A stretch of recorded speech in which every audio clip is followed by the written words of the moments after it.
Okay, it's a few minutes after 4 o'clock, so why don't we get started? My name is Ed McNamara. I'm Director of Planning for Department of Public Service. We've got quite a few DPS folks on the line here, so we're not going to do introductions, but I will be calling on various folks to help out as we go through.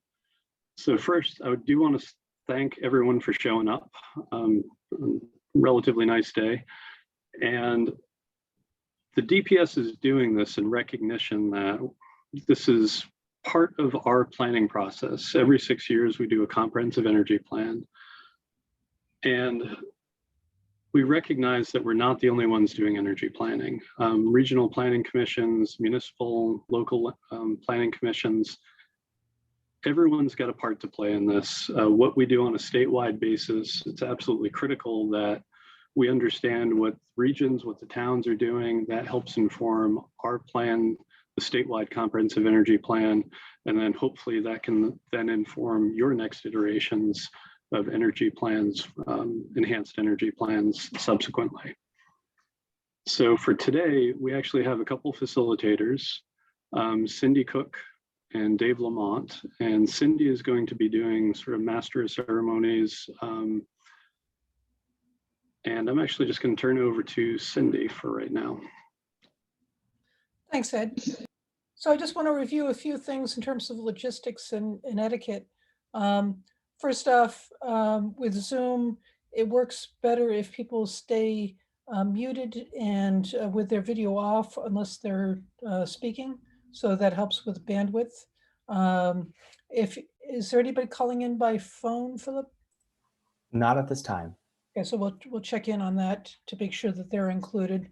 And there'll be multiple opportunities to ask questions. We ask that you hold your questions until the end of presentations. So the department will be doing a presentation. At the end of that, you'll have an opportunity to ask informational questions.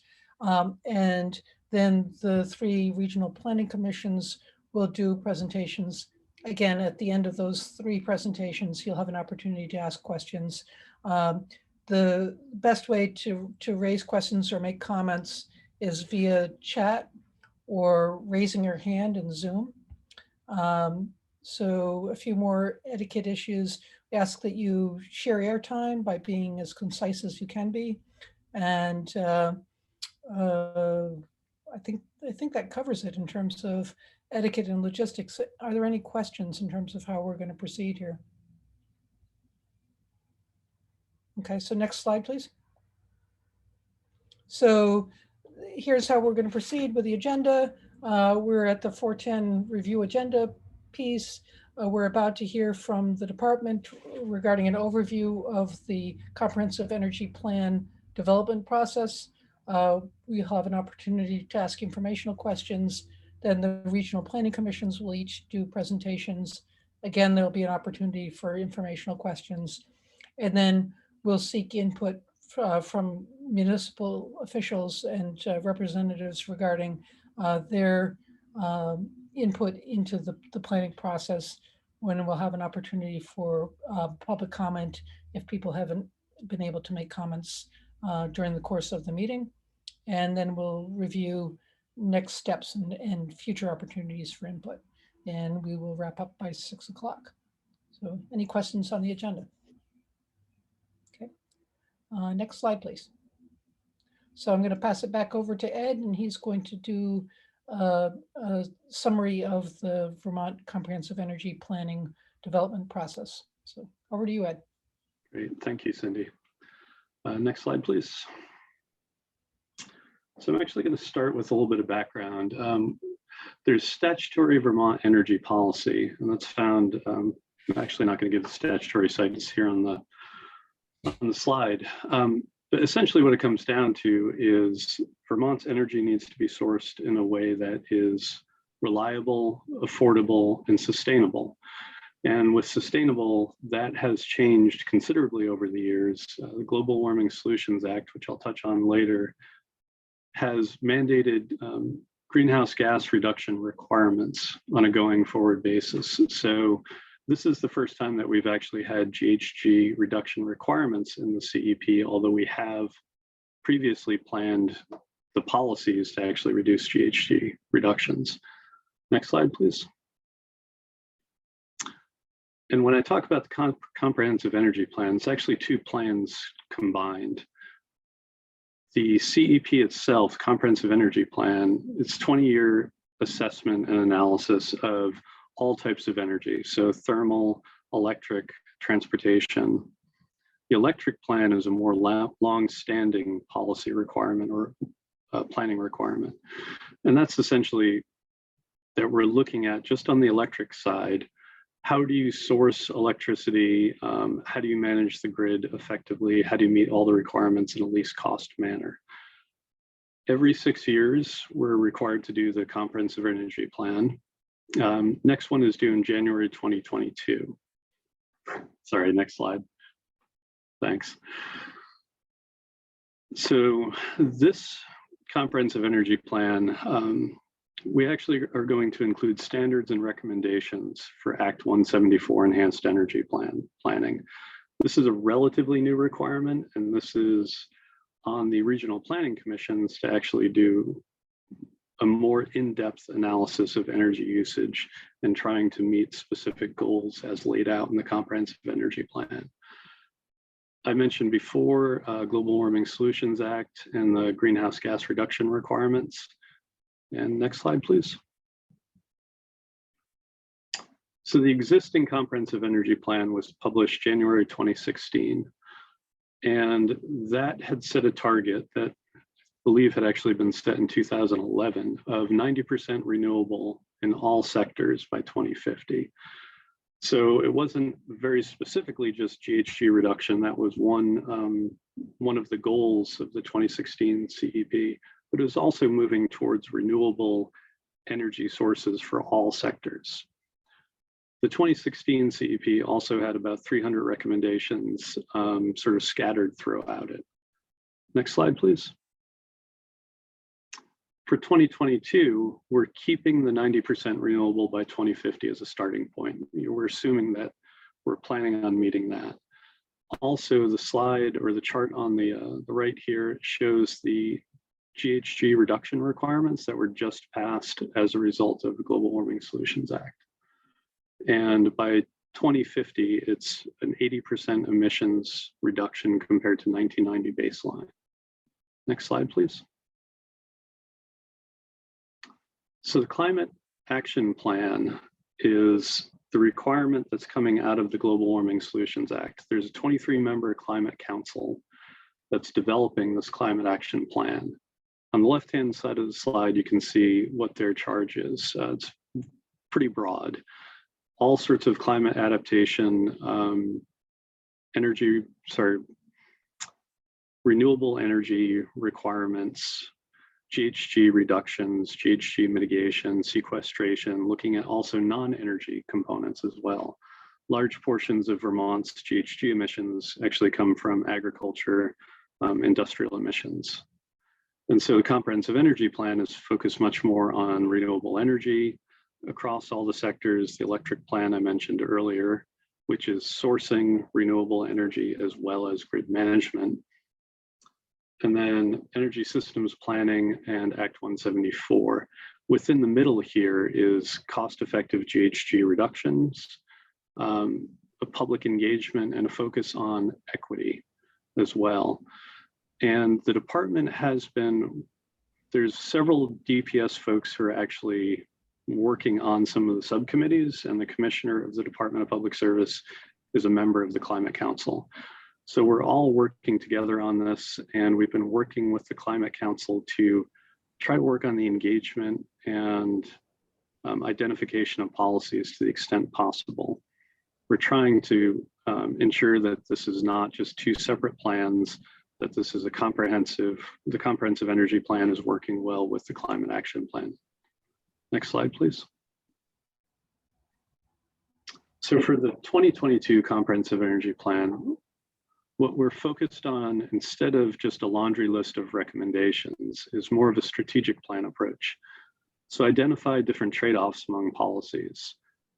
Also identify uncertainties. What are the issues that could impact the ability to actually succeed on achieving certain policies.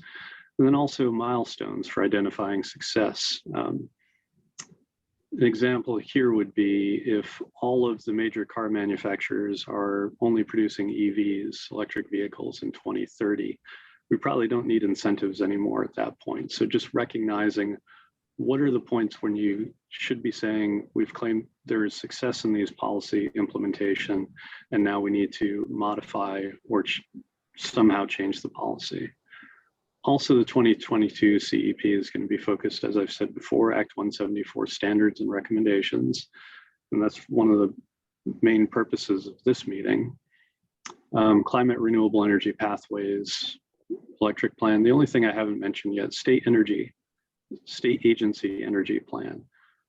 The overall state government is one of the largest consumers of energy when you look at over individual customers. So the state agency energy plan is essentially a lead by example plan. What are the state agencies doing to reduce energy usage and to switch to renewable sources as well? Next slide, please. A big component of what we're looking at is doing some analytic modeling. And this is going to be in parallel with and help inform what I talked about before in terms of strategic planning and the analysis of policies. So we're doing a scenario analysis. We're working with Agency of Natural Resources, NESCOM, which is a regional air quality air agency group, and Stockholm Environment Institute. The LEAP model is something that we've used in Vermont in the past. We actually used it the last time around with the Comprehensive Energy Plan and the RPCs. And we're looking at, for the CEP, we're focused on energy models. And we're also looking at some of the non-energy sectors. Scenario-based modeling tool, we can track consumption, the production, and the resources in each of the different sectors. And we've spent quite a bit of time working on developing the base case. What is the existing lay of the land? What are the resources, the consumption, the production within Vermont and regionally as well? And there is a plan to, once we finish the statewide analysis, to start trying to regionalize those so that they're more useful for the results are more useful for the regional planning commissions. Next slide, please. So this is a tentative timeline working with the Climate Council. It has added some complexity to the Comprehensive Energy Plan because we're trying to work as collaboratively as possible with the Climate Council instead of having DPS just go off, do their own thing. So we're trying to be very respectful of the timing that it's been taking for the Climate Council to get up to speed, to start their analysis, start their work as well. And as I mentioned earlier, to try to engage with stakeholders in a collaborative manner. So overall, we've started some of the modeling, basically building up the base case, the business as usual case. Right now, we're working on the regional forums. We're going to be working on stakeholder groups that are more either sector specific or general topic specific. The plan is to have the modeling complete in August and then a draft CEP published sometime in September or October. After that, we'll get some written comments, have some additional public hearings, and then the final CEP will be published in January. Next slide, please. And I'll turn it over to Cindy. Great, thank you. So this is an opportunity for questions about the process, about what Ed just presented. We'll have an opportunity for more substantive dialogue a little bit later in the meeting. But do people have questions about what Ed just presented? Anything about the mechanics of the Comprehensive Energy Plan development process? So I'm going to check with people on Zoom, and then I understand we have one person joining us by phone. Any questions or comments from anybody before we move on? Okay, and as you can see on the slide, you can see the opportunities for presenting formal comments and getting more information about the upcoming process, and we'll reiterate that further on in the meeting here today. So next slide, please. Cindy, actually, before you move on, let me ask a couple questions from the chat. The first is the question, is the CEP advisory or mandatory? So kind of, Good question. It is mandatory that the department prepare the CEP with respect to the recommendations. Those are advisory, recognizing that the department has regulatory obligations, regulatory functions as well, primarily before the Public Utility Commission. And I would say that rather than being mandatory, it informs all parties in Public Utility Commission proceedings, folks at the legislatures, what policies, what recommendations we are likely to pursue in those different venues. So it's not that the department can say, we're banning all combustion vehicles starting next year. The department has absolutely no authority to do that. We can make recommendations as to a transition to electric vehicles instead. Hopefully that's helpful. Ed, a second question. Could you please elaborate with respect to what are, quote, trade-offs among policies? Yep, that's a great question. So this is a recognition that there's no policy that is absolutely perfect. Every policy will have some winners and losers. It will have some drawbacks. And being very clear and transparent about if you're going to pursue this particular policy, it has these benefits and some either negative or some side ancillary impacts that might not be obvious. So trying to ensure that there's full transparency. The department shouldn't just be a cheerleader for the policies. It should instead be providing a thoughtful analysis of, here's a policy to move us in the direction we want to go. Here's considerations that might temper 100% enthusiasm for that policy, or things that you need to think about as you're pursuing the policy that you might want to ensure you're paying attention to as implementation happens, so that you can modify the policy as necessary. Hopefully that was not more confusing than the initial phrase. I want to check and see if there are any other questions before we move on to the Regional Planning Commission presentations. So do we have any? If you have a question, please enter it in chat or raise your hand. Okay, so seeing none, we're going to move on to the next slide, please. So just want to give you a heads up that if you're representing a local municipality, we're going to be looking to you for your input on these points. What's most important for the state to include in the energy plan to support regional and municipal energy planning? How can the standards and recommendations for developing plans be improved? And what recommendations do you have at the local and regional level that would be helpful and that you think ought to be included in the statewide comprehensive energy plan? So we're not going to address that until after the Regional Planning Commission presentations, but just wanted to give you a heads up that that's the kind of input that the department is specifically looking for. So next slide, please.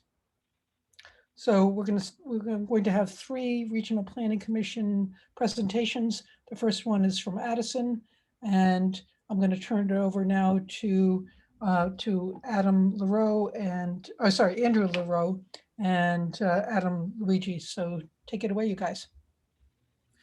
Thanks very much, Cindy. As Cindy mentioned, we're from Addison County and are going to do kind of hopefully a short overview of what's going on in Addison County, what some of the regional and municipal goals and priorities are, and then a couple of areas where we think there are some opportunities and maybe some challenges, just to kind of get them out there.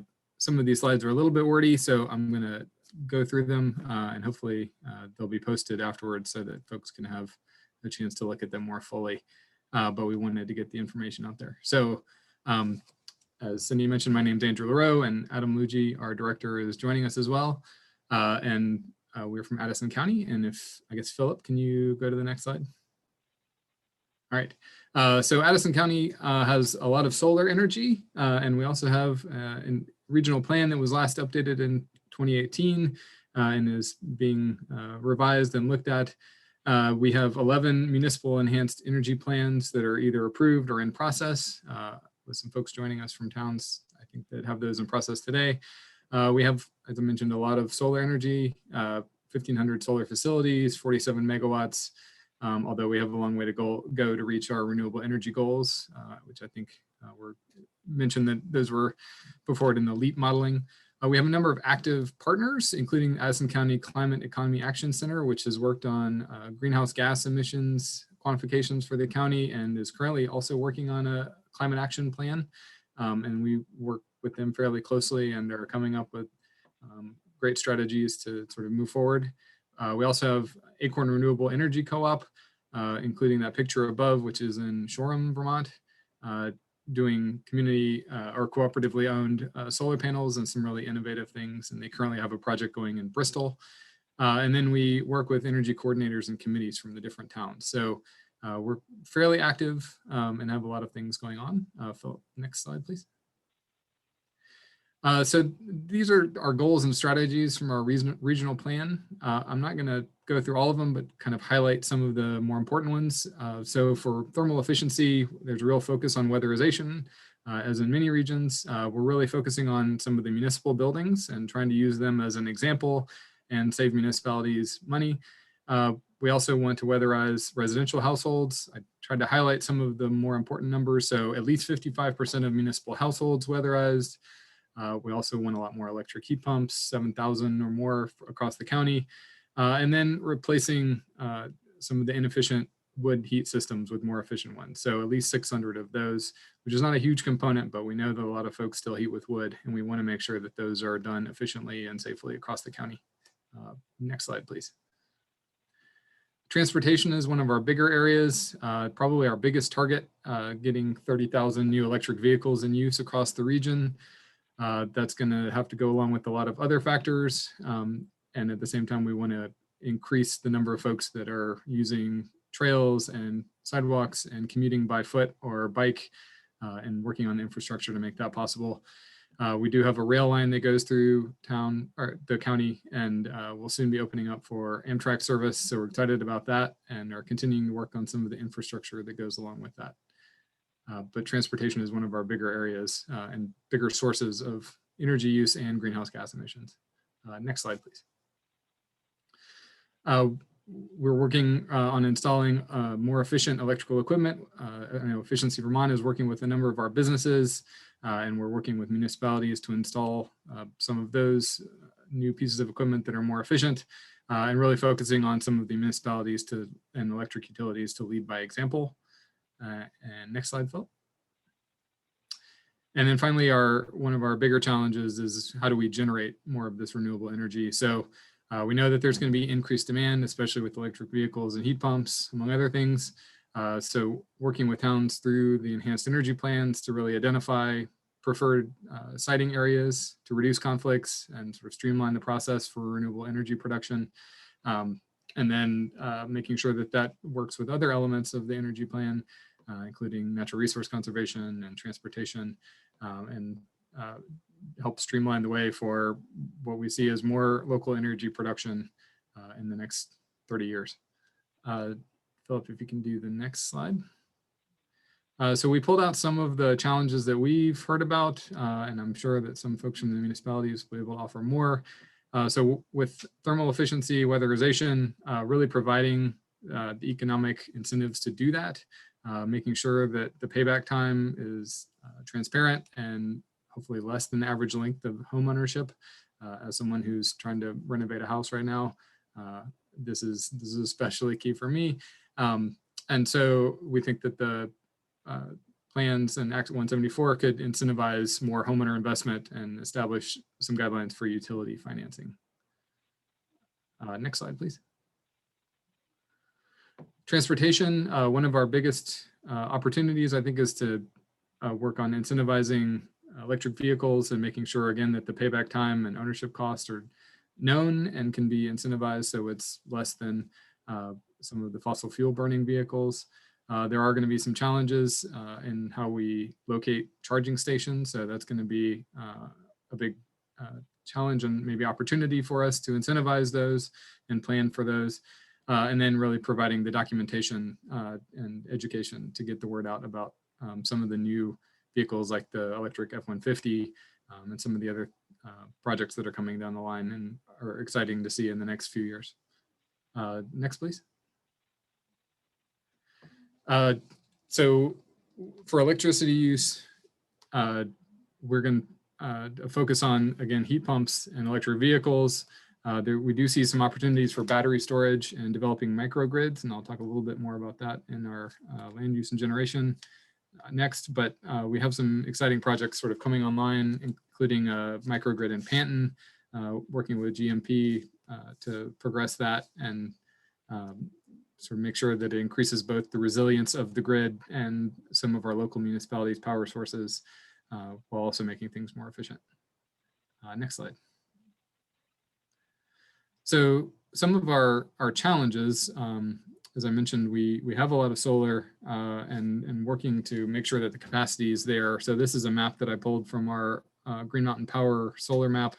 The red is areas where the transformers have less than 10% of capacity on the lines remaining. So this is something that's going to be a challenge and a little bit concerning because as we're thinking about siting new facilities, you can see that those green areas with more than just 20% remaining are pretty few and far between in Addison County. It's mostly Middlebury, Goshen, and Leicester. So we're fairly limited in where new facilities can go. So going forward, that's going to be a fairly major concern and something that we hope the Act 174 updates can address. Next slide. Yeah, so how do we incentivize cost-effective projects and identify those areas where from a grid perspective, it's good to put things. It's a little bit challenging with the town-by-town planning approach. So it'll be interesting to see how that evolves and if there are ways that we can point energy development towards some of those areas where the system is better set up to distribute it. And it may mean additional upgrades with Velco and others. And I think I've got one more slide. Yep, so these are the main takeaways. So really incentivizing weatherization, working on incentivizing and locating those charging stations for electric vehicles, more incentives for electric vehicles to decrease the payback time. So it's less than your standard gasoline vehicles, work on microgrid and battery viability, and then making sure that our energy facilities are really located in the best and most efficient places for both the grid and the population. So I've got one more slide and I think that wraps it up for Addison County. So thanks very much for your time and look forward to hearing comments. But I think we're waiting until the end of the thing. So I'll hand it back to Cindy. Yep. Yeah, thank you very much, Andrew. So I'm going to pass the baton now to the Rutland Regional Planning Commission. And I believe that Barbara Pulling is going to be the lead presenter. So over to you, Barbara. All right. Thank you, Cindy. Yeah, my name is Barbara Noyes Pulling. I'm with the Rutland Regional Planning Commission, and we've been working since 2017, as other RPCs have, on Act 174 for our regional plan and for local enhanced energy plans. We have 6 enhanced energy plans with determination of energy compliance and 3 to 4 in the works. And in this process, for both types of plans, regional and local, we explain the economic reasons, the statutory obligations, the 2016 CEP goals for renewables, energy conservation, and greenhouse gases. Next slide, please. We've had a couple really nice stories, success stories with some of the early adopters for our towns. You know, some of the early adopters came forth because they had siting issues. They were prompted by that. Sudbury is one of those, had a bad experience with a developer, went through the enhanced energy planning process, picked some sites that they would like to see energy development. And within months of passing that plan, there was a new solar field in town, exactly where they wanted it. Brandon is another story. Started out with siting concerns, but they resolved those, but they wanted to move ahead and not only pick sites, but be very active in town and getting people involved with conservation and renewable generation. So both of those towns have been doing a great job, as have some other ones in the Rutland region. The leak modeling here on the right was used in all of these plans to reduce demand for fossil fuels, encourage electrification, and increase renewable generation. These models are complicated, as it was an acquired taste to get used to them. And some folks, some towns questioned the conclusions the modeling came up with. But let's fast forward a couple of years and see what a difference that can make. Next slide.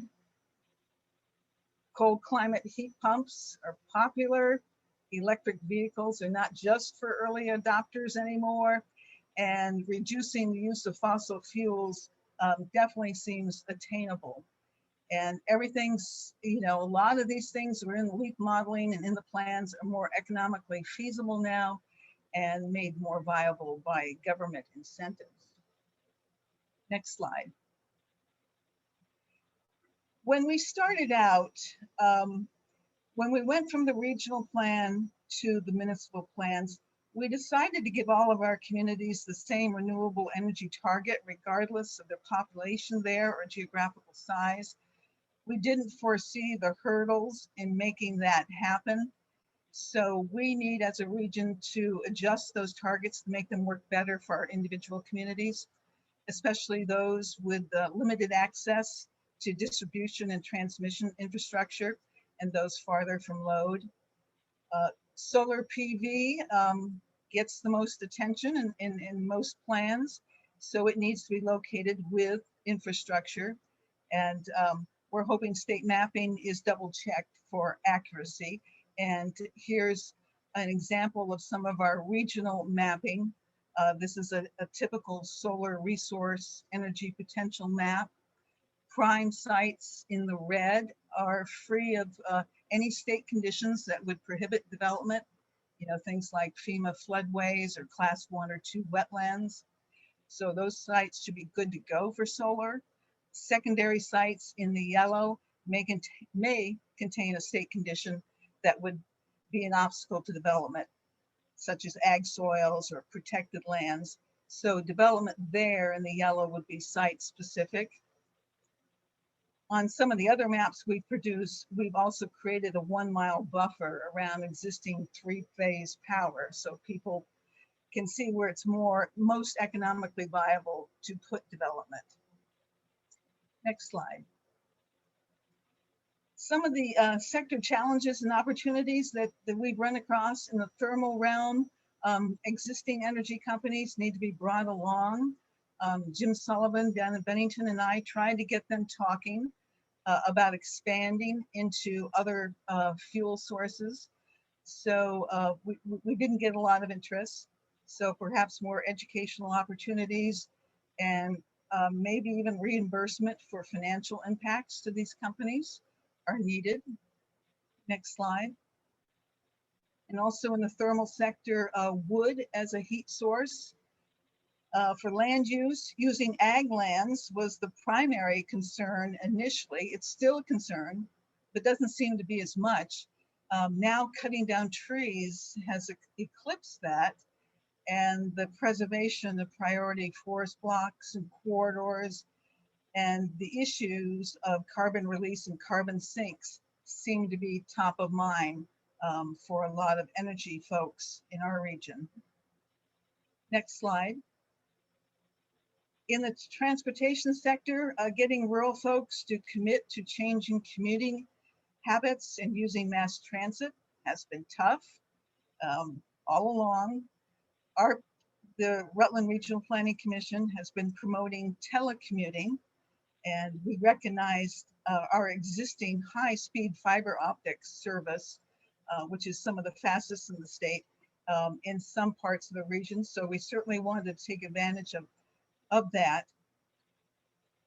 Having more of it helps address transportation goals, we think, but a question is emerging, is that smart growth? As people working from home, is that going to promote more smart growth and more compact villages? To me, it seems like an open question. Next slide. And in the electricity supply and demand sector, some communities in our region do not have access to distribution and transmission. Andrew alluded to that. So we'd like to see more promotion of microgrids and large-scale battery storage in those areas. That would reduce peak loads and allow for some renewable energy development in those areas. In the draft Velco 2021 long-range transmission plan, the Rutland area has the second highest zonal hosting capacity in the state. So we've got some communities with no capacity and some with some of the highest capacity in the state. So getting those communities with capacity to generate more, to avoid costly upgrades to the transmission system, that will be paramount for us, and to meet the Velco goals and probably the CEP goals. And the next slide. So to wrap up, our takeaways are to be as creative as possible, encourage more communities to adopt enhanced energy plans, and to implement the strategies and the plans that have been passed, and to support the towns with limited access to distribution and transmission, and also figure out how to use the area's high-speed internet and vast wood biomass. Thank you. Great. Thank you, Barbara. So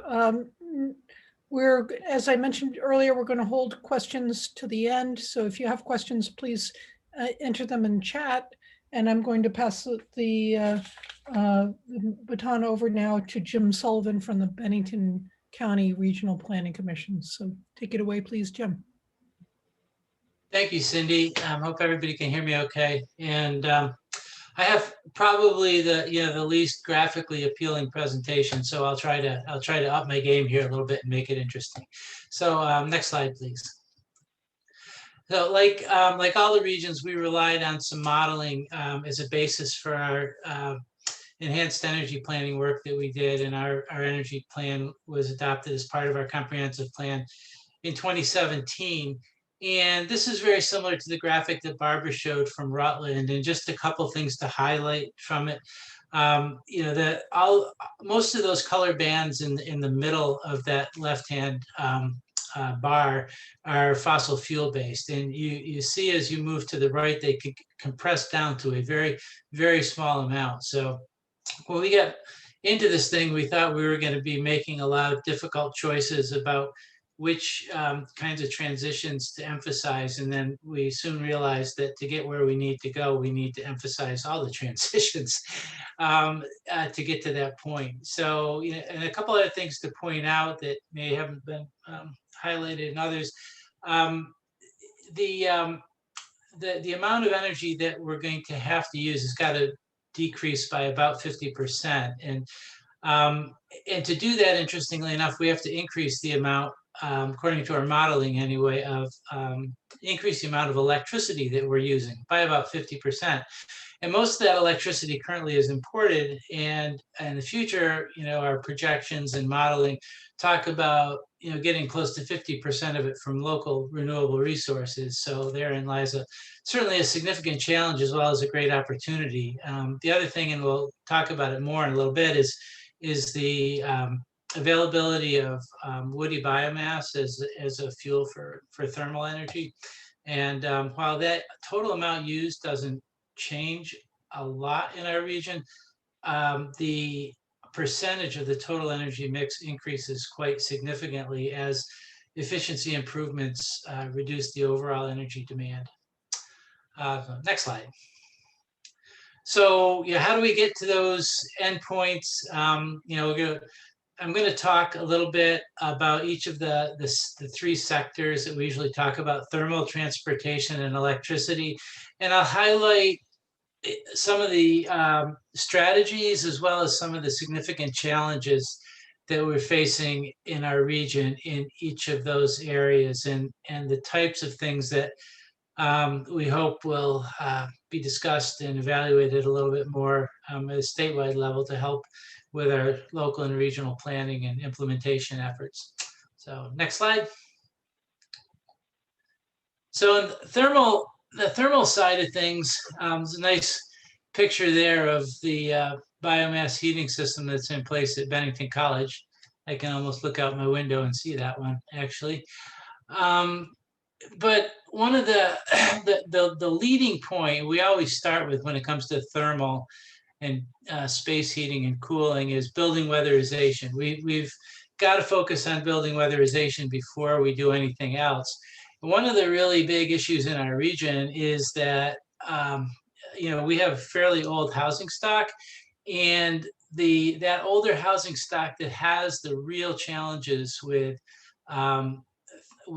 thermal performance because of a lack of weatherization and the construction techniques. A lot of that's rental. In Bennington, for example, I think over 40% of the housing stock is rental, and a large chunk of that really needs a lot of work. And there's some significant challenges with providing the proper incentives to make sure that moves in the right direction, and we can take care of that big piece of the puzzle. Other big issue we have on the weatherization front in our region is one we've been struggling with for years. We really don't have a very strong, substantial weatherization workforce here. There's just not many businesses that are in the business of doing weatherization. We have Brock, which is our weatherization assistance provider designated by the state. NeighborWorks of Western Vermont operates their Heat Squad program that covers our region and a number of other regions. But they just neither one of them have seen great uptake on their program offerings in our area. So we need to work with them to help get the word out and to get people to take advantage of their programs more. Alternative heating systems, once we weatherize, we need to move away from oil and propane, which are, still the majority of the space heating fuels in our region. We see the vast majority of our region is forested between the Green Mountains and the Taconic ranges.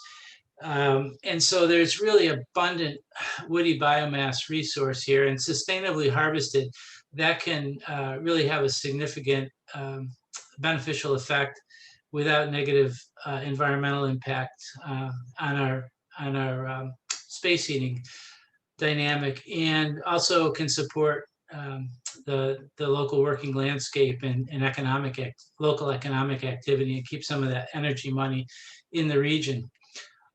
Heat pumps, as everybody points out, that's a tremendous opportunity. The technology has really advanced substantially, and it could be the best opportunity for retrofitting a lot of our existing buildings that are heated by fossil fuel currently. And if you ever look at a map of geothermal resources for Vermont, you'll see that Bennington County is about the only place in the state where it's fairly uniformly concentrated throughout at least the valley parts where most of the development would occur for their good geothermal resource. So we've already seen a number of commercial and institutional buildings take advantage of that in new construction in the last few years.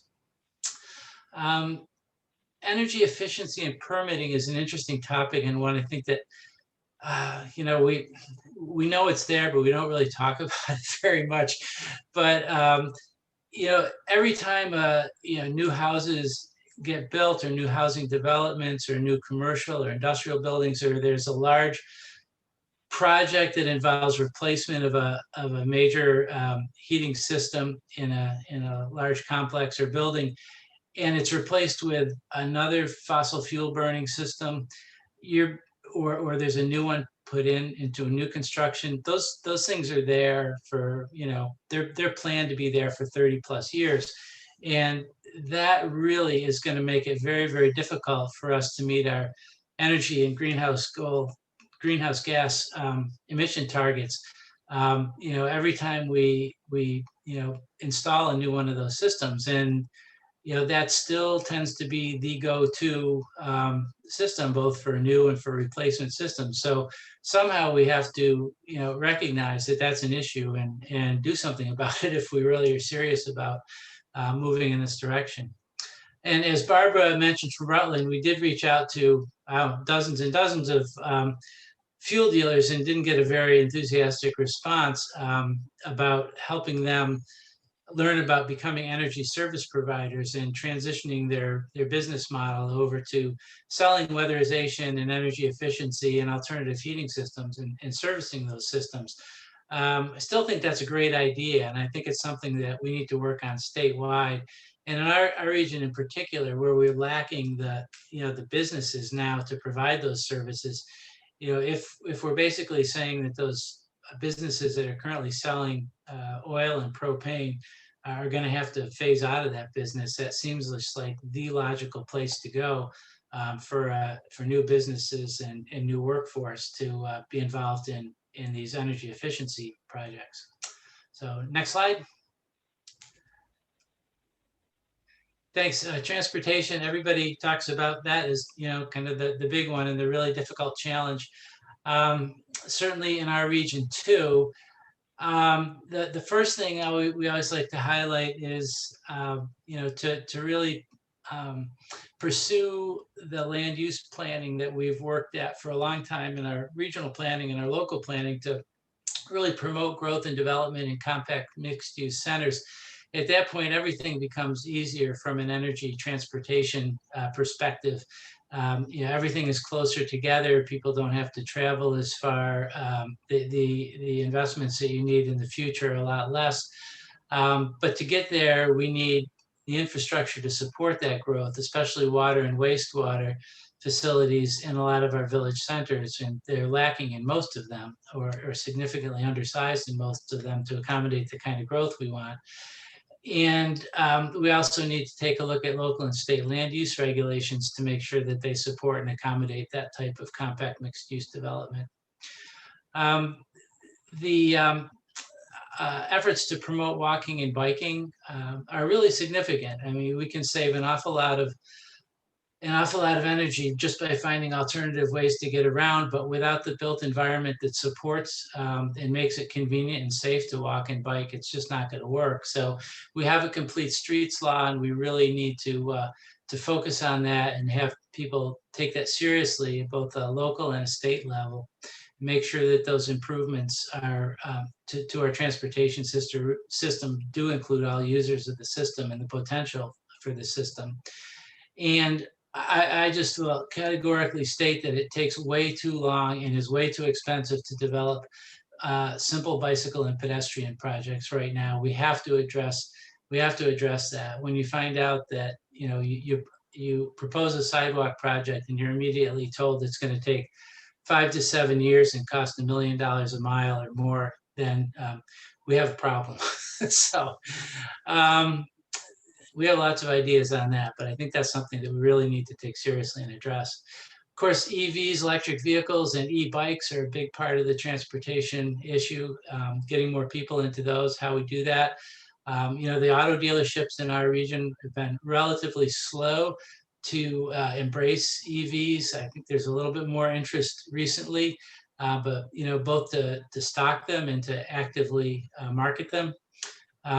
Charging infrastructure is particularly important, and I think that we need to really look at charging locations at residential properties, especially multifamily rental properties, and at workplaces where a lot of the charging can occur to support most of the transportation movements that happen in our region.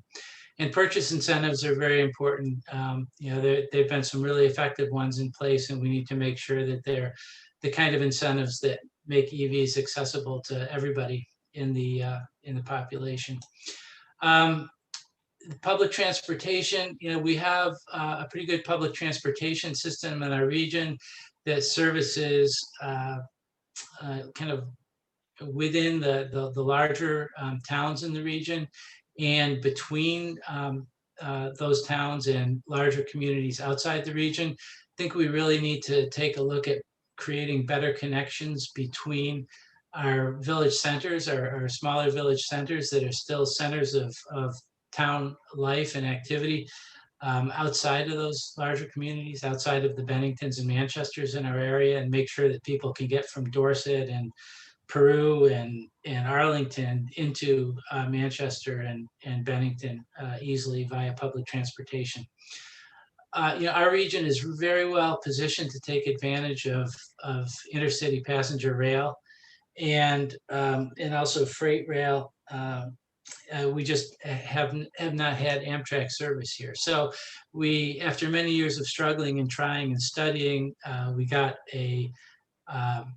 essentially an express bus connection from Manchester and Bennington to the Amtrak station in Rensselaer. And of course that got shut down by the pandemic. And we think it's really important to reestablish that connection and to expand on it going forward. Next slide. So a lot of folks have talked about this. So, electricity generation and use, obviously, as I pointed out earlier, hugely important to realize our goals. Thanks largely to the use for electricity that we anticipate for thermal and transportation. The graph there is a slide from one of the early iterations of our last energy planning process and the early LEAP modeling that basically just shows that, what I mentioned earlier, a significant increase in electricity demand is going to be required to meet our goals for energy efficiency, actually using more electricity to use less total energy. And a lot of that new electricity is projected to be imported from a lot of the projections are that it would be imported renewable from hydroelectric facilities, probably Hydro-Quebec.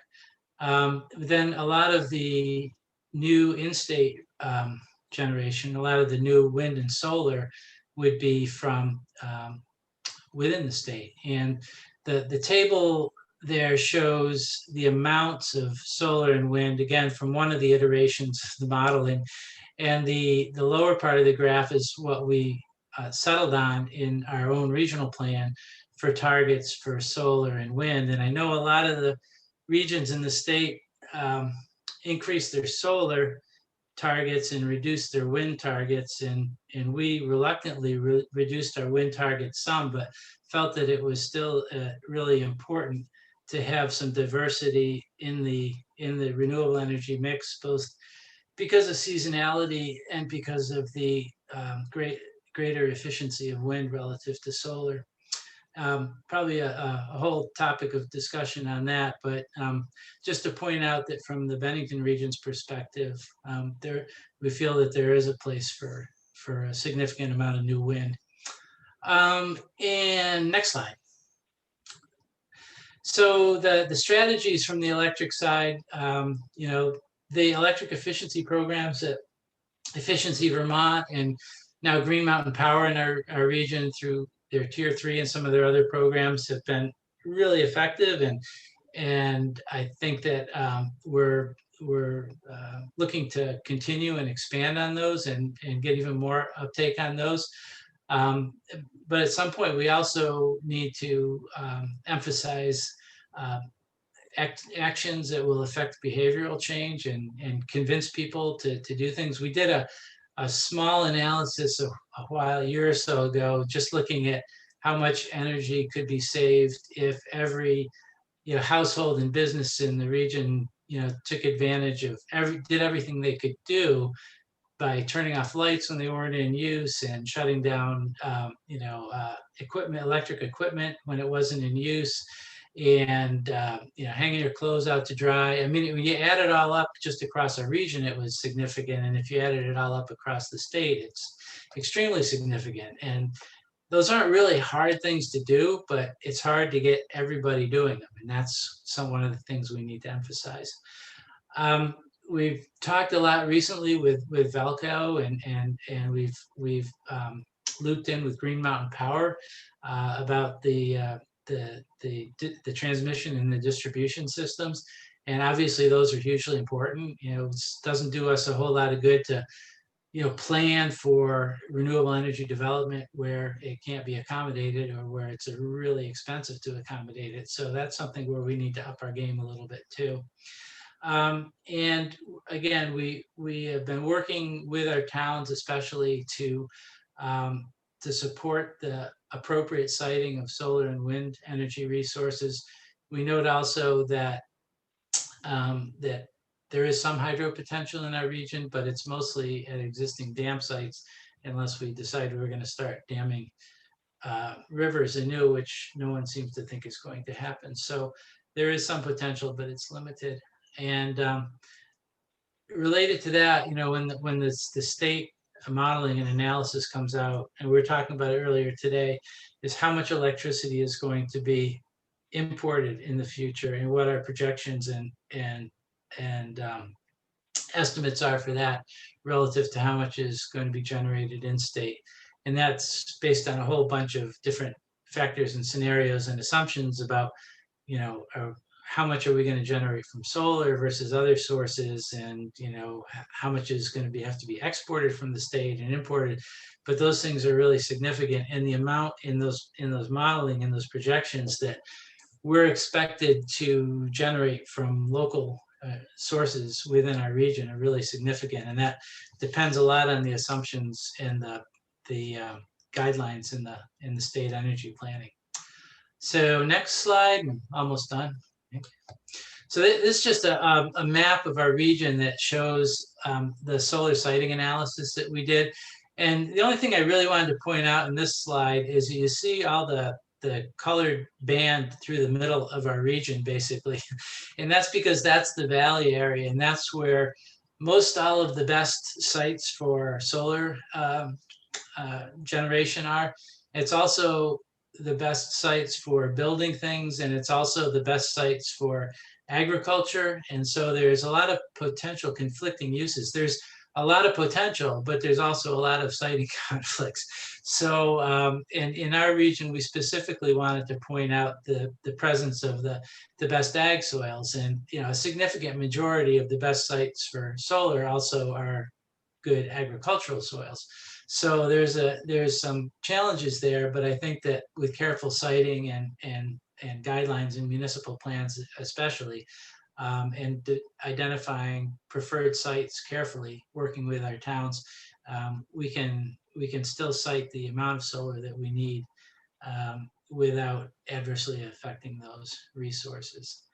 And I guess the other thing I would say is that given that we talk about some wind generation in our region, the best sites for wind, interestingly, are in exactly the opposite places. Those areas outside on the east and the west are basically on the high country and the Taconic and the Green Mountain ranges, which from a strictly wind resource potential have the best potential for wind energy resources, and the fewer and far fewer potential conflicts with other development activities, but far greater conflicts from some other standpoints, including development at high elevations. So it's certainly an interesting region to work in, and when it comes to energy siting. Next slide, if there is one. That was my last one. Thank you. Thank you, Jim. And so now we're going to shift to an opportunity for questions for Jim, Barbara, or Andrew in terms of what you heard in the presentation. If you haven't entered something in chat and you have an informational question, please do that now, and I'll give you a moment or two to enter questions in chat or to raise your hand if you prefer. So we'll just take a moment for that. And once we address any informational questions, we'll move on to seeking input from local officials. So let's give another moment or so. And Cindy, this is Philip. I have I have 5 or 6 questions that have come in already. Okay. The first is a clarifying question. This is back from Andrew's presentation. I think it was the slide on thermal efficiency. Bruce asks, what do you define as economic certainty in regards to economic certainty for spurring investment in thermal efficiency? So Andrew, can you speak to that? Sure, I think I can try. I assume that was on the challenges and opportunities. basically just providing residential owners, the economic certainty or the guaranteed paybacks in a, Efficiency Vermont does a great job, but trying to make sure that those are well known and are going to be in place for many years. I think to encourage the weatherization of a lot of homes, which is several other folks have mentioned is kind of the key to most of our energy challenges, dealing with the efficiency first. So the economic certainty was basically just making sure that that's transparent and stays in place. Thanks, Andrew. So there were several other comments or questions there, Philip? Yes, less clarifying, but still I think many worthy of discussion. Next question is, any ideas on how to address the workforce problem for weatherization? And that, I think, is probably to pretty much anyone. Well, this is Jim, and I'll say if somebody does have a really good answer to that, please send it to my attention at the Bennington County Regional Commission, because it's a big issue. It seems like a tremendous opportunity, a real need for that type of business, but we haven't seen it. Again, as I said in my presentation, the best folks for, we have historically tried to work with building contractors and utility folks and say, hey, here's a real opportunity, get certified, blah, blah, blah. But people don't have regular contacts or interaction with building contractors generally, but they do have regular contacts, interactions, and significant level of trust with their fuel dealers, whether, in our region, oil and propane dealers. And it just seems logical that there's a tremendous opportunity there, because they already have the customer networks and they've got the people. But it takes kind of a rethinking of what their business should be. A lot of people point to Born Energy in northern Vermont as an energy business that's been making that transition from a fuel dealer to a so-called energy service provider. And I would love to see more of that.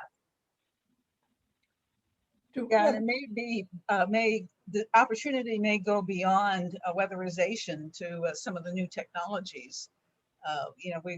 We rose to the occasion of getting some of the solar technology on rooftops, but heat pumps and et cetera, getting them installed and getting people trained and ready to go on those as well. Other comments about workforce development? Okay, Philip, next comment or question, please. Sure. I suggest I'm going to read two comments. I see Frank has raised his hand. We can throw it over to him, and then we'll come back to the chat comments. Next two questions, or comments really, noting that there's a conflict between emphasis on biomass for heating and leaving forests intact for carbon sequestration. And then a slightly different topic, pointing out that we need enforceable building efficiency standards for new construction and for renovations. And if it's okay, Cindy, I'll ask Frank to unmute, and he can actually, if he has a microphone, since he's raised his hand. Actually, could you hold off on that, and let's respond to the comments that you just read first, and then we will get to you, Frank. But thank you. Don't have too much jumble. So, does anybody want to respond to the comments that Philip just raised?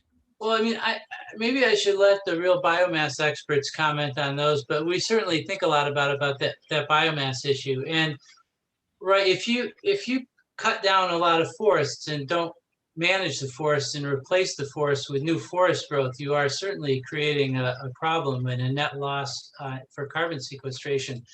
But a well-managed forest, the new growth that comes up to replace that really takes a lot of carbon dioxide back out of the atmosphere. And over time, there's no net impact on the carbon in the so-called active carbon cycle. There is an impact in the short term, to be sure, when you remove a lot of that woody biomass and then burn it, to produce, carbon. But is my understanding of the science that sustainably managed forest doesn't have a significant long-term impact on carbon sequestration. Any other comments on this point? Yeah, I think we have to just make sure we do fully explore the science in this one, and also recognize that this is becoming it is becoming an issue with the public. So that adds another component to this, that either they need to be convinced, educated, or we need to listen to them more. Great. Other comments? Okay, so let's move on to Frank. Frank, you had a question or a comment? Yes, thank you. I have a little Asperger's, so I tend to go on. So I've written stuff down to be brief if I can. When Barbara said for the Rutland Regional Planning Commission, because I'm in the Planning Commission, Paula, that we would be looking at more compact villages, that would need a little more elaboration, I think, as to what we would do on a planning commission to encourage that direction. And that's part one. Part two is I've had extensive conversation with Oak Ridge National Labs Department of Energy's research group for a number of years on the insulation weatherization direction in their zero energy home. And they were using foam board insulation SIPs, which they discouraged using fiberglass because it loses efficiency as it gets colder. But they did discover something that's not being used around, and the tradesmen aren't aware of it. And that is, they found that there was a problem with the invasion of the foam board by rodents and insects, reducing the R value, changing the dew point to an interior wall, which resulted in a moisture buildup and mold and a bunch of other problems other than the R value, the loss of heat. That hasn't been addressed at all, and not many people are aware of it, but they were aware of it down there. We should be living in thermos bottles, basically, at this point in time with the technology we have. In regards to the wood in the compact villages, the village I live in is compact with a bunch of wood heating systems that are inefficient, spewing the smoke out, and you get an inversion, and it's rather, and you can smell this stuff in a house typically. And I joined up at the fire department to go around at one point in time on a drill night with them with their infrared camera that they had on the trucks to look at all the houses, and literally all the houses, and it's a low income area, where just the heat was leaking out everywhere. It looked like the bones of a whale sitting on the beach. The heat was just coming out everywhere. And so PACE wouldn't work for them because a lot of these individuals it wouldn't qualify because of credit score issues. So funding needs to be looked at for low income areas in order to ramp up efficiencies for insulation and weatherization.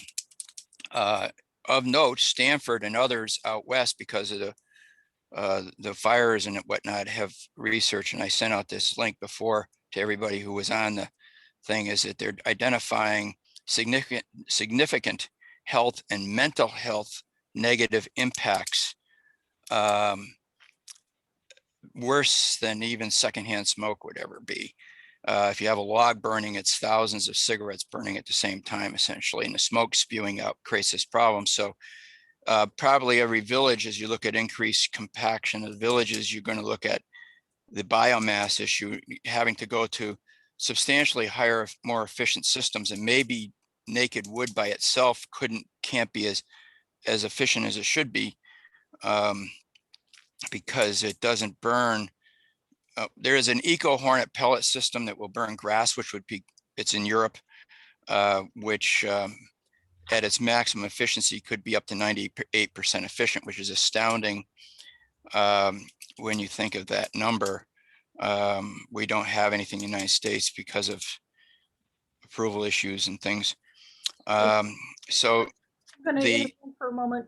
Do you have a specific question or Well, the compact villages, how to get there is one, and I want to make a comment about southwestern area of Vermont where the slate quarries are, is you roughly have about a 60 to 80 square mile region, which is mostly zoned industrial, that is ripe for renewable energy development as a little side end comment. But how to get to the compact villages and do it safely relative to the biomass use issues is of significant concern. Thank you.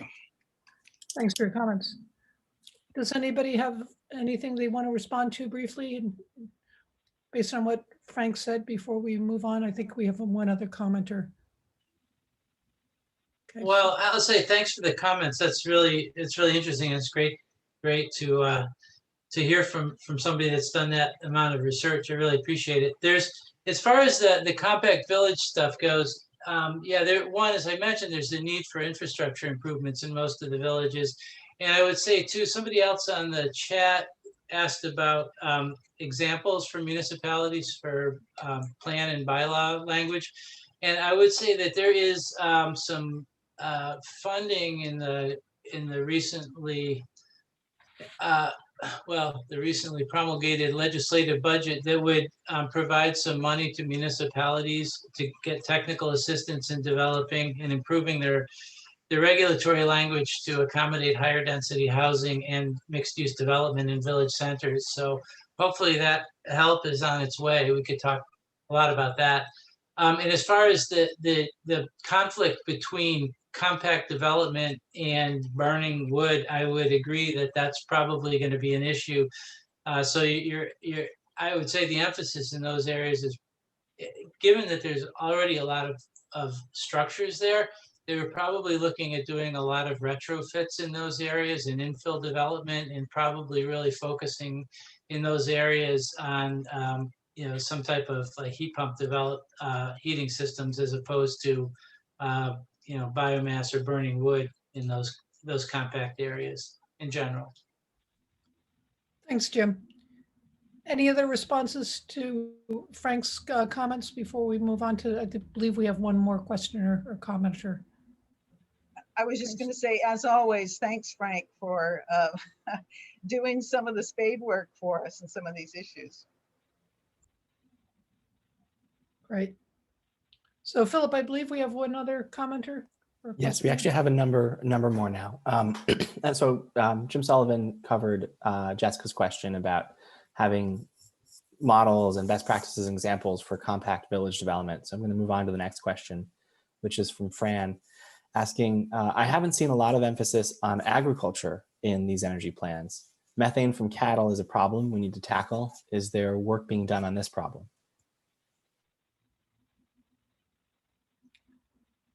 Does anybody want to take that on? And maybe that's a department question. Anybody? I know from my perspective that people are doing a lot of work on that, and folks in our region have, and I think extending up into the Rutland region and over into Windham County, have formed this regenerative agriculture network, and a lot of their emphasis and focus is on agricultural practices that reduce greenhouse gas emissions. So I won't venture into cow methane any more than that, because that's not my area. But I would say that all of our energy plans that we do in our region, certainly our regional energy plan, actually include a whole section on agriculture, because agriculture is such a profoundly important piece of the puzzle. Both for the amount of energy that goes into agricultural activities, but also the fact that agriculture is food and food is energy, and where we get that stuff is particularly important. And the fact that we import 95% of our food is a big energy issue for us. So we definitely talk a lot about sustainable agriculture in our energy planning. Thanks, Jim. Any other comments on cow-produced methane before we move on? Well, this is Ann, the department. Just wanted to remind folks that we have, our comprehensive energy plan involves input from a whole bunch of stakeholders. And that includes other state agencies. So many of these questions are reminding me both of that and also the consistency with the climate action plan that will need to take effect. So we will have some of the questions about biomass and forest sequestration. Even questions are coming up around solar development when there's forest clearing. What's the net emissions benefit when you have that kind of situation? These will be areas where we are going to have to be working hand in hand with the Climate Council in addressing them, and also with our sister agencies. So I know we did have Diane Bothfeld from Agency of Ag was, I think, on this call earlier. They are focused at Agency of Ag. I think on some of these questions, they've certainly brought it up in terms of local food production and reducing the imports and the related greenhouse gas emissions. So energy touches so many areas, and we will be bringing in expertise into the comprehensive energy plan from experts in those other agencies in those areas. So, but all these questions are great, and the extent you can tee them up in the chat too, we'll capture them all. We're taking notes, and we'll be sharing those with those other state agency folks as well. Thanks, Anne. And I want to give time for a few more commenters and questioners, and then, but I also want to ensure that there's time for people who are representing municipalities to have a chance to weigh in. So let's tee up the next question, please, Philip, and let's try to be concise so that we have an opportunity to hear from local folks. Sure. The next question is from Susanna. Would increased encouragement of distributed rooftop solar solve the transmission and distribution problem illustrated on Velco's maps? Because generation would be physically right next to load. So if I may, let's ask for each of the RPCs to speak very briefly to that, of how that works in your region, because it may vary from region to region. So Andrew, I'll try and take this one. And I think that it's an interesting idea, but I don't think it's that simple, because my understanding is that a lot of the congestion, so think of a bottleneck somewhere, and generally my understanding is that the bottlenecks are, they can be on the line where the generation is coming in. So the lines were meant to push, the distribution lines for GMP were meant to push power out, and they weren't necessarily meant to take big loads in. And it's the big loads that are causing the constraints. And additionally, my understanding is that the substations are also a bottleneck as far as big loads. So it may help a little bit. I expect it will help a little bit. And those constraint maps don't address just individual systems. They only address large systems. So in those constrained areas, anyone can still put on a residential rooftop system. They're not constrained. It's the large generators that are. Great, thanks. Any other comments on this? I think the question was specifically about rooftop, sort of fairly small generators. We've looked at rooftop potential in our plans, and determined that based on some reasonable assumptions, we could probably meet about a third of our solar generation needs from rooftop development. And I think, recognizing that the constraints that Adam just noted, it's probably a pretty good solution to take advantage of as much of that as possible. In our region, the distribution network is reasonably robust in most of those areas where we have a lot of rooftops, and I know that may not be the case in other regions. But I think it's a good solution, but it can't be the only solution. There's just not enough rooftop potential unless we change our targets.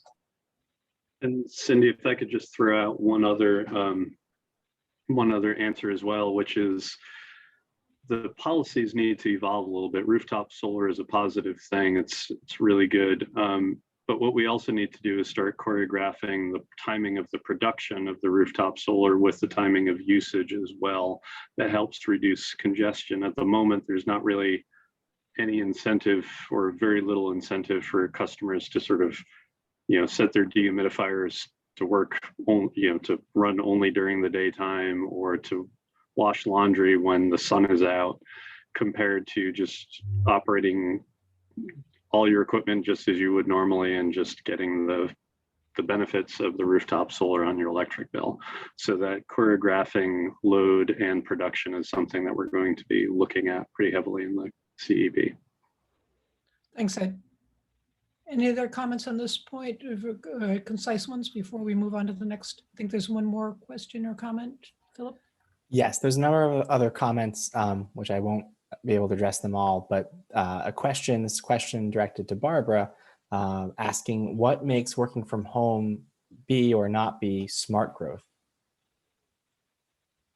But I think the changes that came about because of the pandemic, and maybe the enduring changes there, maybe will spread people out or keep them spread out. And there's potential for people not to think about perhaps not moving into a compact center or giving it as much weight, because they can do a lot of things from home.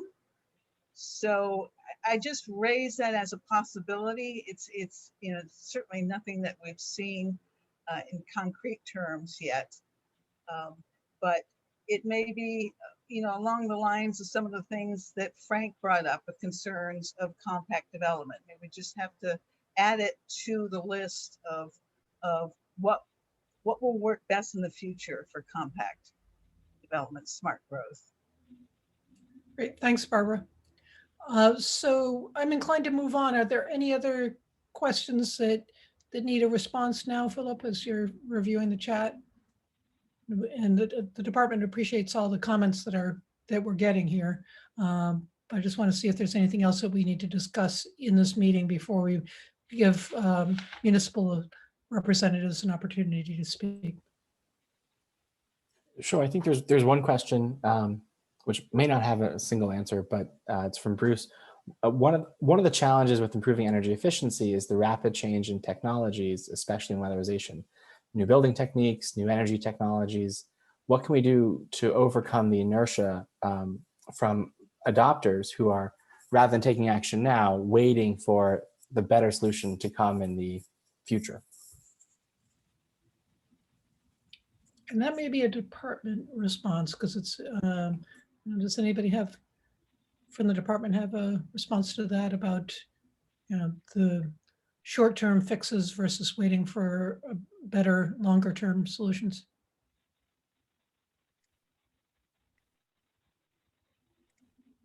Yeah, see, I know Bruce always asks hard questions like that, so I get that. But yeah, I mean, it's definitely a challenge. I mean, in weatherization and in other areas too, is, we kind of put a lot of faith in technological advances in the future, and it can forestall us from doing anything in the short term, or it can lead us to hope that things will happen in the future with technology, and just say, well, we don't have to do other things now because there'll be a wonderful technological solution in the future.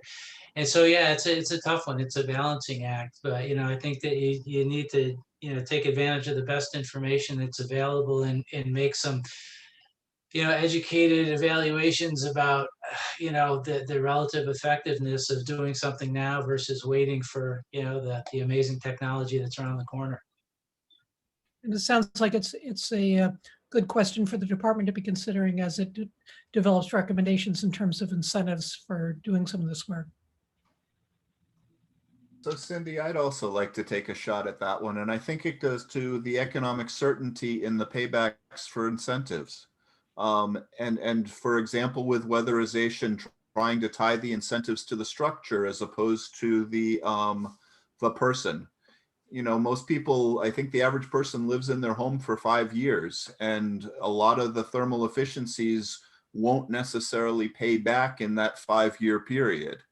But if the efficiencies could, or the incentives could run with the home as opposed to run with the individual, then there'd be some certainty that it could get paid back. Most building structures are going to last for a lot longer than maybe a 10-year payback. They'll last for 30 years or 50 years or something like that. So I guess my answer would be, when structuring incentives, try and give people economic certainty and give them a cash flow payback that they know will work for them. And that will help make them jump. Great, thanks. Other quick responses to that before we move on?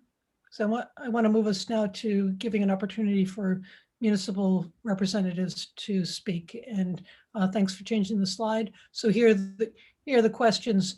What's most important for the state to include in the comprehensive energy plan that will support municipal energy planning? And how can the standards and recommendations for developing municipal plans be improved? And what recommendations are in the local and regional plans that the department should actively consider as it updates the comprehensive energy plan? So it's over to folks representing the municipalities. If you have questions or comments, please either indicate by raising your hand or putting a comment in chat, and we'll wait for just a moment for people to have an opportunity to do that.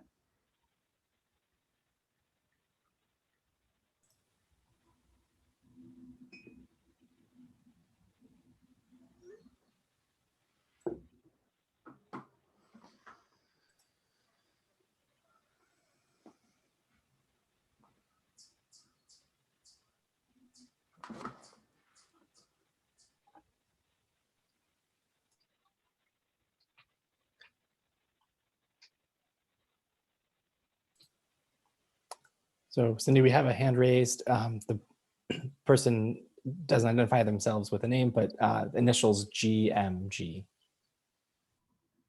So Hi, this is George Strauss. hi, Sorry, George. that's an abbreviation of my name installed by my computer. I am a planning commissioner in the town of Shoreham in the Addison County Regional Planning District. I wanted to share with you some observations I've had with an experience with Act 174 in the process of trying to write a plan that could thread the needle between all the different stakeholders. And frankly, it was very challenging. And it's going to the point where it actually has gone to the starting line or do-over, because doing some of the things that we really need to do in a plan that's going to get actually implemented is a tough climb for community and planning commissioners who don't see regulation as a big part of their lifestyle. To be exact, the current, there's a Acorn project, as you may have heard. They did a solar project in Shoreham. That project was challenged by local landowners adjacent to the proposed site. I testified at the PUC representing the town on behalf of the project, supporting the project. And one of the things we found from that process was the legal language in the plan, as was before the Public Utilities Commission, needs to really meet a legal standard that's not widely understood among planning commissions or people who are not lawyers. Now, I've had some litigation experience at the PUC, although I'm not a lawyer, and certainly I'm familiar with the PUC process and what went wrong in that process. Ultimately, the permit was granted by the PUC, but as part of their decision, they specifically indicated that the language that was in our town plan was not adequate to meet the standard of a community standard. Now, granted, this was not an enhanced energy plan, but nonetheless, that same language has been replicated in many of the enhanced energy plans in our county. Long story short, the appeal went to the Vermont Supreme Court. They too concurred that it was not up to that standard. And so one of the things that I strived to do in my version of the energy plan was to write language to that standard. It was not accepted by the Planning Commission, and so it was basically scrapped.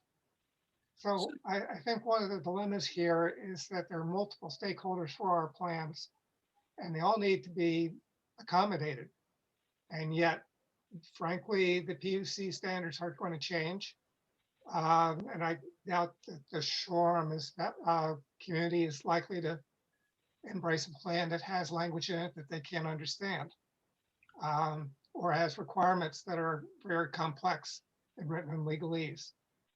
So, George, So this is something that I think needs either legislative change or at least some form of statewide resource to provide the legal advice needed that gets this kind of process out of this bind. So George, if you were God, what would you do to make the legislative change that you're suggesting, or other changes so that things are more in sync? Do you have a proposal in mind, or are you raising the issue and Well, I thought? hate to say it, but I'm not convinced that even regional planning commissions are going to have the skill sets needed to write the language for this part of an enhanced energy plan. Mhm. And unfortunately, though, the information in it, how you cite solar, for example, in our town, is specific to each community. Yep. And so this is very hard to reconcile that. I think what you need to have is effectively free legal advice for the planning commissions to co-author this work. Even there still remains a risk that the community at large will not embrace it. So I think that's one of the more tough lessons learned out of this process for me. Thanks, George. And so that's noted. I think you said you had another issue. If you could concisely raise that, that would be great. Yeah. So we've reached this point in the climate crisis, I guess you'd call it, where we really have to pick up the book and actually implement the plan as opposed to simply writing recommendations. In other words, stop using words like encourage or recommend and actually have someone on the hook for implementing these plans and a funding mechanism to implement them in a way that assures the goals that we've talked about at the Global Warming Solution Act actually happen.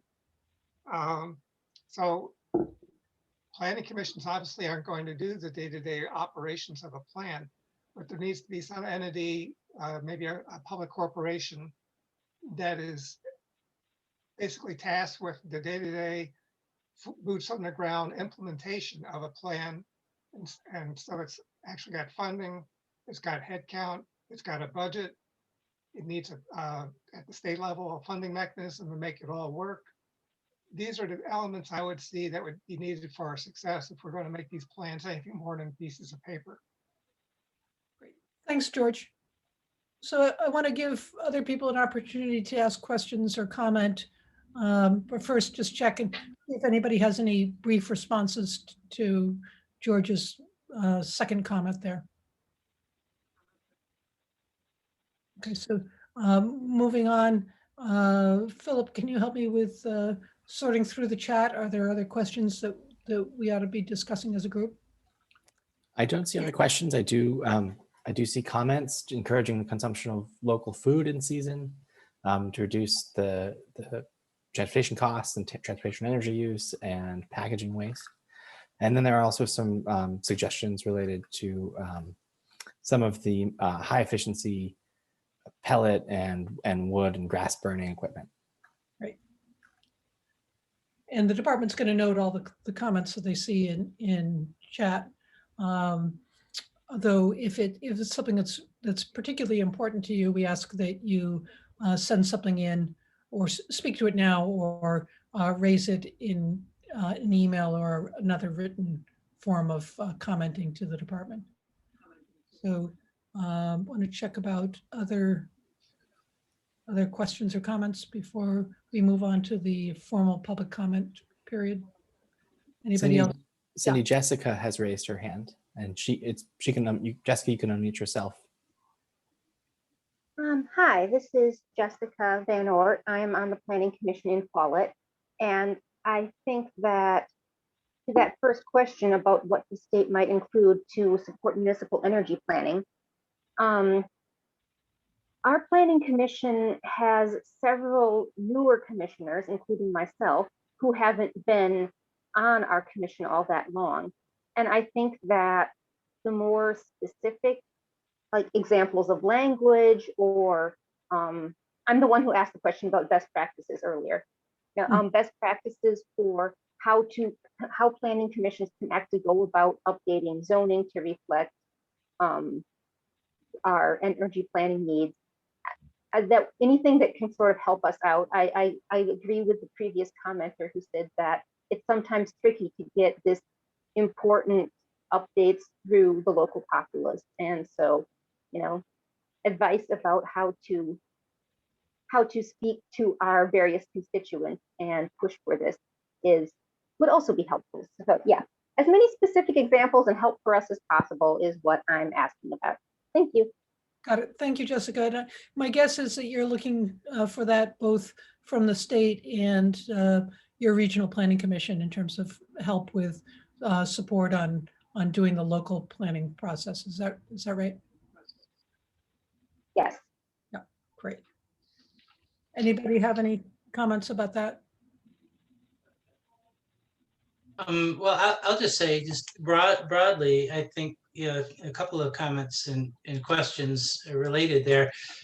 As I mentioned earlier, the regional planning commissions, actually it's funding through the Agency of Commerce and Community Development that may flow through the RPCs or directly to towns, specifically to help towns with specific language, you know, for their bylaws to accommodate that type of development. And to that point, and also to the previous point about the importance and need for implementation now, there's some additional funding allocated to regional planning commissions in the legislatively approved budget that would significantly increase capacity at the regional planning commissions to help towns with energy plan implementation work. So there's help out there, there's help coming. You know, it's still a lot of work to do, and it's pretty complex, but people have recognized the need for these nuts and bolts types of assistance and really have made an effort to help. And I think, you know, as far as the bigger picture of funding, you know, I don't think a year or two ago anybody would have anticipated, you know, money to the level of hundreds of millions of dollars coming to Vermont to help implement energy work. So the pandemic in a perhaps tragic way has certainly provided some resources that weren't there in the past to move some of these things forward. Great, thanks, Jim. Any other brief comments regarding Jessica's request for assistance? In terms of, oh, can you hear me? Yep. You can, okay, thanks.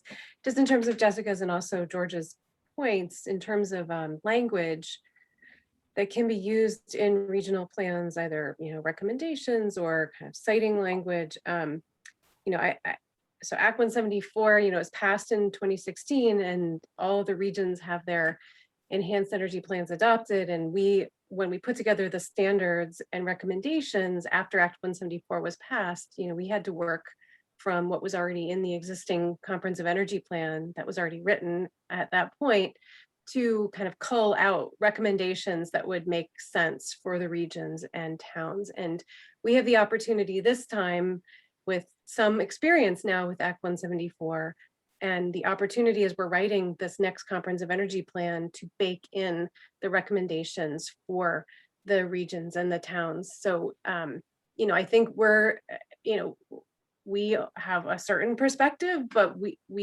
that's why we're having these forums to learn from the regions and the municipalities. And we hope you'll continue sending us your comments on, hey, the guidance document you wrote really left out a whole bunch of recommendations that should have been in there, or things that have materialized in the last 3 or 4 years should be in there, or you really should have a resource that it compiles language that has been useful for one municipality or one region in a citing proceeding.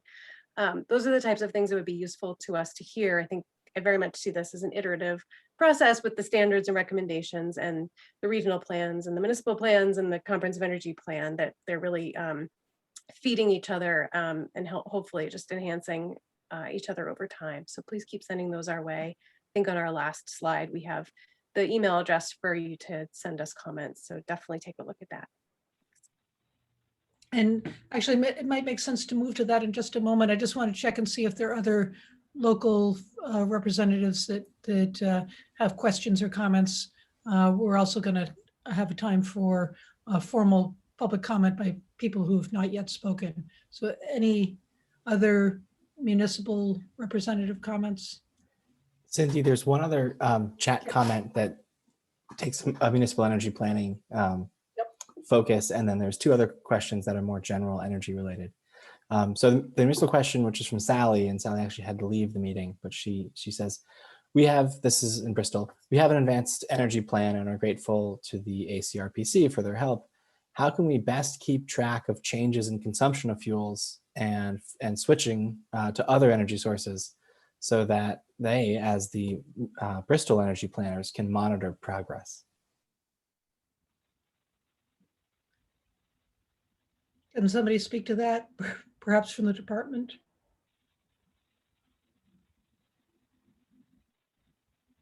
So the question is about tracking changes in consumption and how that can be done at the local level. Yeah, I feel as if we talk about this every day, trying to figure out, the best way. There's certain data that's much easier to kind of track at a local level accurately. Electricity consumption being one of those. Also, just citing of the capacity of different renewable resources installed in a town or a region. There's other data that's really not available right now in any kind of accurate form at the sub-state level. So at the regional, or especially the municipal level, or even the county level, thermal consumption data is definitely one of those areas. I think Jim has, more than anybody else, Jim Sullivan has definitely made us aware of the data gaps. So there's right now, in the Climate Commission, there's a Science and Data Subcommittee that's identifying really at a very specific level some of these gaps, and are I would expect to kind of see recommendations come out of that subcommittee about ways to potentially plug those holes. And the department is also working on a sort of data dashboard project that hopefully will give at least the accessible data. We'll put it out there in a way that's accessible to anyone who wants to come to the department's website. I don't have the timeline on that yet, which we're definitely in the thick of it right now, but these are areas where we're aware that there needs to be, as we're asking regions and municipalities to do more of this enhanced energy planning, tracking your progress and implementing your goals is going to be key, and you'll be looking to the state and the regions for a lot of that data. So we'll keep working on it and hopefully have more to share with you sometime soon. Thanks, Anne. So I know that there's another comment, Philip, but as we're addressing that, I'd invite you, if you have not yet spoken and you have comments that you want to make formally in the public comments section, if you could mention either check in by chat or raise your hand so we'll know how many people want to comment in the public comment period, that'd be great. And so as you're doing that, we'll address the other question or comment that came through from chat from one of the municipal officials. So back over to you, Philip. Okay, there are two questions at this moment. Okay. Howard asked, is there any consideration of raising the net metering limit of 500 kilowatts? He believes this would lead to an increase in renewable energy. Sounds like a department question. Anybody there want to speak to that? Yeah, it's a good question. We're definitely looking at net metering and also other distributed generation policies. Jim and other folks mentioned the limitations that we're seeing on or the constraints that we're seeing on the distribution and also sub-transmission and transmission system throughout the state. And so how do we prioritize or incentivize distributed generation in locations where there's minimal constraints right now? Excuse me. So it's going to be one of the overall looks that we do at distributed generation. In terms of increasing the net metering limit, we're looking at net metering overall. Net metering is one of the more expensive forms of renewable energy right now. And one of the department's primary concerns is to get the GHG reductions that we need. A lot of that is shifting to electric vehicles, shifting to heat pumps. And so we need to take the overall costs of electricity into account in order to ensure that folks are incentivized to actually shift over to heat pumps and not lose money in the process. So it's a little, we're trying to balance a couple different factors, but the net metering limit, 500 kW, definitely comes up. I believe it was 2 years ago that the legislature raised that limit for schools, I believe, up to 1 megawatt, although that was limited to just schools. So it's a good question. It's an issue that we are considering and would love to hear more comments on that. Thanks, Ed. So I'm going to keep us moving here because we have limited time left. Philip, I think there's another question or comment. Yes, Frank asks about Efficiency Vermont's funding sufficiency and whether Efficiency Vermont funding has been affected by the end of electricity generation at Vermont Yankee.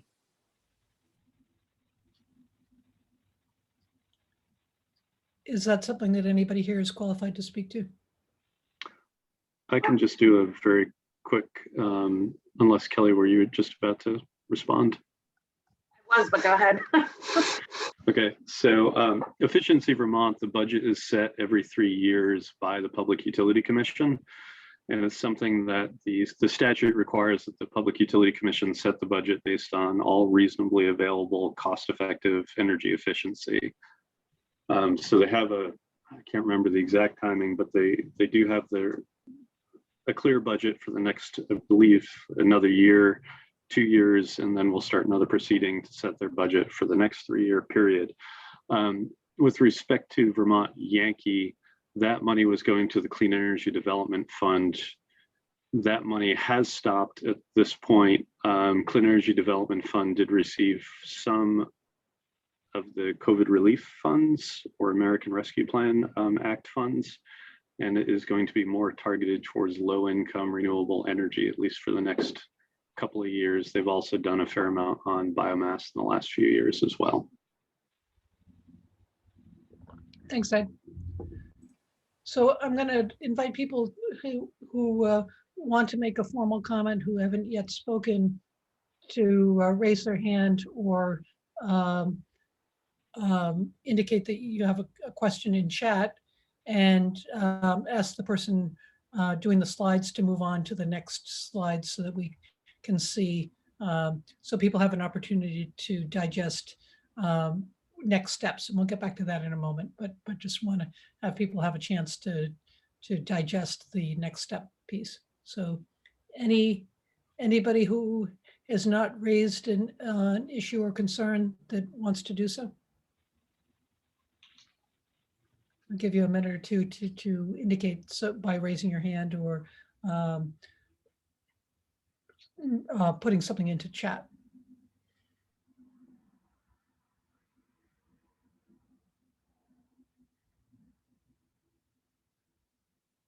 Okay.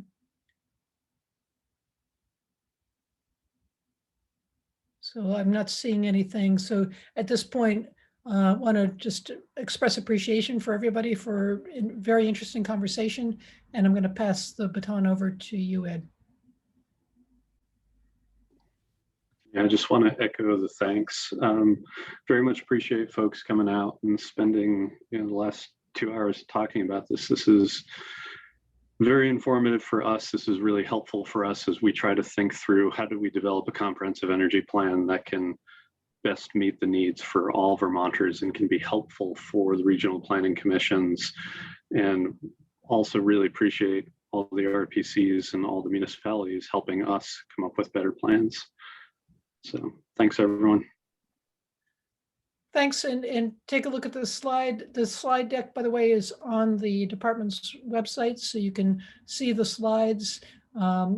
Soon you'll be able to see the recording for this meeting, and you'll be able to see this information in terms of next steps for opportunities to comment on the comprehensive energy plan development process. So thanks, everyone. I think our work here is done for now, but I appreciate everyone's involvement. Bye-bye.